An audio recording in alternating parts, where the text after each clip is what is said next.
இல்லை என்று சொல்லும் மனம் இல்லாதவன், ஈடு இணை இல்லாத கருணை உள்ளவன்,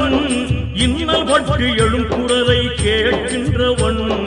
எண்ணங்களை இதயங்களை பார்க்கின்றவன், இறைவனிடம் கையேந்துங்கள்,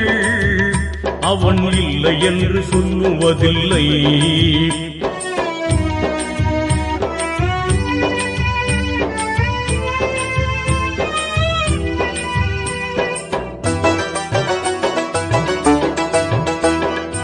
ஆசையுடன் கேட்பவர்க்கு அள்ளி தருபவன், அல்லல் துன்பம் துயரங்களை கிள்ளி எறிபவன்,